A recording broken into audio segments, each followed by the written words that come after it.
প্রিয় ছাত্রছাত্রীরা, আজ আমি তোমাদের কাছে ক্লাস 6-এর প্রশ্নবিচিত্রা 2025 রায় ও মার্টিনের ভূগোল থার্ড ইউনিট টেস্ট মডেল 3 কোশ্চেনগুলো সুন্দরভাবে তোমাদের কাছে আলোচনা করে দেব। একের দাগে দেখো, অলরেডি মানচিত্র দেওয়া আছে, তোমরা অবশ্যই বাড়িতে সেগুলো প্র্যাকটিস করে নেবে। দুয়ের দাগে দেখো, সঠিক উত্তরটি নির্বাচন করে লেখো। একে আছে নিরক্ষরেখার দক্ষিণে 23.5 ডিগ্রি দক্ষিণ অক্ষরেখার অপর নাম। এ কর্কটক্রান্তি, বি মকরক্রান্তি, সি সুমেরু, ডি কুমেরু রেখা। উত্তর হবে বি মকরক্রান্তি। দুয়ের দাগের এতে আছে 1880, বিতে আছে 1882, সিতে আছে 1884, ডিতে আছে 1886 সালে আন্তর্জাতিক আলোচনা সভায় স্থির হয় লন্ডনের গিনিকের উপর দিয়ে চলে যাওয়া দ্রাঘিমা রেখাই হবে মূল মধ্যরেখা। উত্তর হবে সি 1884। তিনের দাগের পৃথিবীর আবর্তনের গতিবেগ সবচেয়ে বেশি হয় এ নিরক্ষরেখায়, বি সুমেরু বৃত্তে, সি কুমেরু বৃত্তে, ডি কর্কটক্রান্তি রেখায়। উত্তর হবে এ নিরক্ষরেখায়। চারের দাগে সূর্যাস্তের ঠিক পরের সময়কে বলা হয় এ উষা, বি গোধূলি, সি মধ্যাহ্ন, ডি রাত্রি। উত্তর হবে বি গোধূলি। পাঁচের দাগের বায়ুর চাপ মাপার যন্ত্রের নাম এ বাত পতাকা, B hygrometer, C 14 barometer, D anemometer. উত্তর হবে এ বাত পতাকা। ছয়ের দাগের আছে কোন স্থানের এ 25 থেকে 30, বি 30 থেকে 35, সি 35 থেকে 40, ডি 37 থেকে 41 বছরের আবহাওয়ার গড় অবস্থা হলো ওই অঞ্চলের জলবায়ু। উত্তর হবে বি 30 থেকে 35।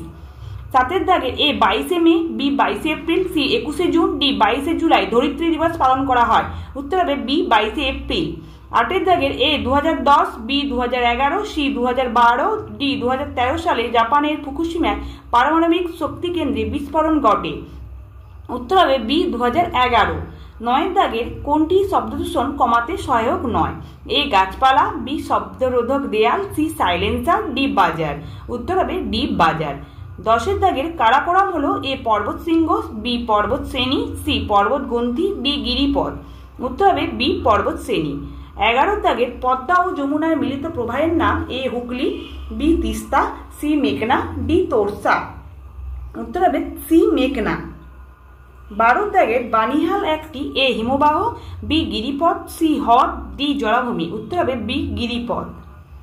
13 দাগের দাক্ষিণাত্য মালভূমির উচ্চতম পর্বতশৃঙ্গের নাম A Siachen, B Vindhya, C Anaimudi, D Satpura. উত্তর হবে সি আনাইমুদি।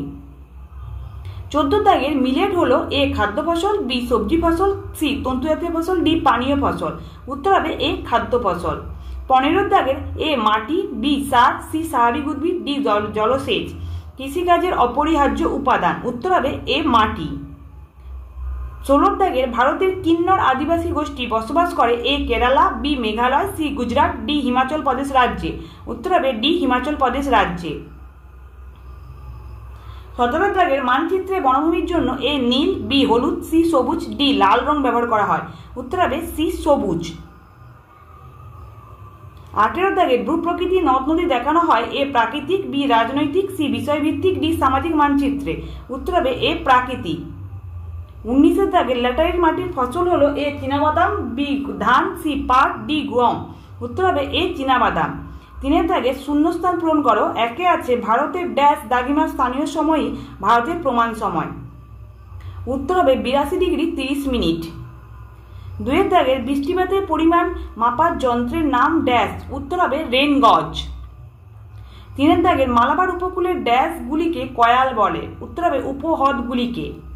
4 দাগের বাম দিকের সঙ্গে শব্দগুলোর সঙ্গে ডান দিকের শব্দ মিলিয়ে লেখো। একে আছে নীলগিরি, তার সঙ্গে ডান দিকে মিলবে টোডা। 2 আছে কাজিরাঙা, তার সঙ্গে মিলবে জাতীয় উদ্যান। 3 আছে অ্যাটলাস, তার সাথে মিলবে মানচিত্র বই। 5 দাগে দেখো, নিচের বিবৃতিগুলি শুদ্ধ না অশুদ্ধ লেখো। একে আছে আকাশে মেঘের পরিমাপই হলো মেঘাচ্ছন্নতা, হবে শুদ্ধ। 2 আছে ভারত একটি কৃষি প্রধান দেশ, এটা হবে অশুদ্ধ। 3 আছে সাইরেন শব্দের তীব্রতা 120 ডেসিবেল, এটা হবে অশুদ্ধ।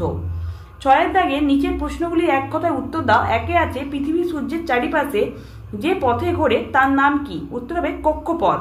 2 দাগের একটি অপ্রচলিত শক্তির নাম লেখো। উত্তর হবে সৌরশক্তি। 3 দাগের কোন হিমবাহ থেকে গঙ্গা নদীর উৎপত্তি লাভ করেছে? উত্তর হবে গঙ্গোত্রী হিমবাহের গোমুখ গুহা থেকে। 7 দাগের দেখো, নিচের প্রশ্নগুলি সংক্ষেপে উত্তর দাও, যেটা আমি তোমাদেরকে দেখিয়ে দেব।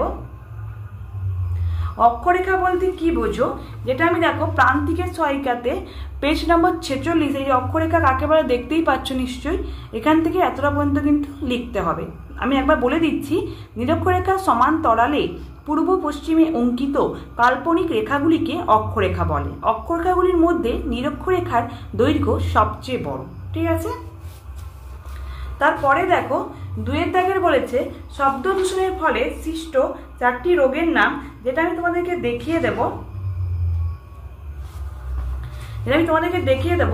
টেক্সট বইয়ে পেজ নাম্বার 64-তে কি কি রোগ হয় না, উচ্চ রক্তচাপ, অনিদ্রা, হৃৎপিণ্ডের রোগ, চোখের রোগ, পেশির উত্তেজনা, স্নায়ুর দুর্বলতা, হজমের সমস্যা, পাকস্থলীর রোগ। ঠিক আছে, যে কোনো 4টে লিখতে বলছে, তাই এখান থেকে তোমরা যে কোনো 4টে লিখলেই হবে। 3 দাগে দেখো কি বলেছে, গিরিপথ বলতে কি বোঝো, যেটা আমি দেখে নেব টেক্সট বইয়ের পেজ নম্বর 71-এ। যে গিরিপথ কাকে বলে আছে নিশ্চয়ই দেখতেই পাচ্ছ, এটা লিখলেই হবে। ঠিক আছে, তারপরে দেখো 4 দাগে আছে ভারতের দ্বিতীয় বৃহত্তম আদিবাসী গোষ্ঠীর নাম কি, না হবে এটা হবে ভিল। বর্তমানে এদের প্রধান জীবিকা কি, এটা হবে চাষবাস। ঠিক আছে, 8 দাগে দেখো আছে দাগ 1-এ আছে দাগিমা রেখার বৈশিষ্ট্যগুলি লেখো, যেটা আমি প্রান্তিকের সহায়িকাতে দেখিয়ে দেবো তোমাদেরকে। প্রান্তিকের সহায়িকাতে এই যে 57 পেজে দাগিমা রেখার বৈশিষ্ট্যগুলি দেখতেই পাচ্ছ। এই যে এখানে আছে 1-এর দাগ, তারপর এ পাশে দেখো 2, 3, 4, 5 করে অনেকগুলো পয়েন্ট আছে, 8টার মতো। তোমরা অবশ্যই কিন্তু 5-6টা পয়েন্ট মুখস্থ করে নেবে। ঠিক আছে, তারপরে দেখো 2-এর দাগে পৃথিবীর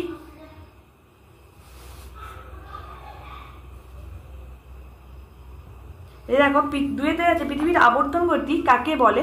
যে টেক্সট বইয়ে পেজ নম্বর 24-এ দেখো পৃথিবীর আবর্তন গতি কাকে বলে আছে, এখান থেকে এতটা পর্যন্ত লিখলেই হবে, দেখতেই পাচ্ছ। তার সঙ্গে আছে পৃথিবীর একবার পূর্ণ আবর্তন করতে কত সময় লাগে, যেটা আমি তোমাদেরকে দেখিয়ে দেবো কত সময় লাগে না, 23 ঘন্টা 56 মিনিট 4 সেকেন্ড। ঠিক আছে, তারপরে দেখো কি বলছে,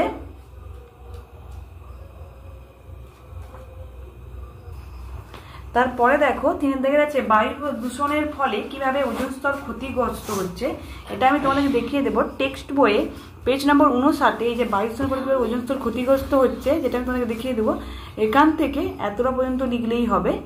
ঠিক আছে, তারপরে কি বলছে দেখো, বলছে এই ওজোন স্তর ক্ষতির প্রভাবগুলি লেখো, যেটা আমি তোমাদেরকে দেখিয়ে দেবো যে প্রান্তিকের সহায়িকাতে পেজ নাম্বার 156-তে দেখো ওজোন স্তর ক্ষতিতে পরিবেশে কীভাবে প্রভাব ফেলছে, এটা লিখলেই হবে।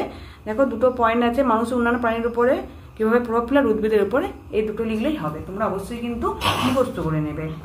ঠিক আছে, তারপরে দেখো 4 দাগে আছে বলছে গ্লোব ও মানচিত্রে তুলনামূলকভাবে আলোচনা করো, যেটা আমি তোমাদেরকে দেখিয়ে দেব পেজ নম্বর 306-এ। পেজ নম্বর 306-এ প্রান্তিকের সহায়িকাতে যে গ্লোব ও মানচিত্রের যে তুলনা দেখতেই পাচ্ছ অবশ্যই তোমরা। ঠিক আছে, গ্লোব ও মানচিত্রের যে তুলনাটা, এটা অবশ্যই কিন্তু তোমরা মুখস্থ করবে। ঠিক আছে, তারপরে দেখো 9 দাগের আছে আমাদের চারিপাশে বায়ুমণ্ডল কি কি পদ্ধতিতে উত্তপ্ত হয়, যেটা আমি তোমাদেরকে দেখিয়ে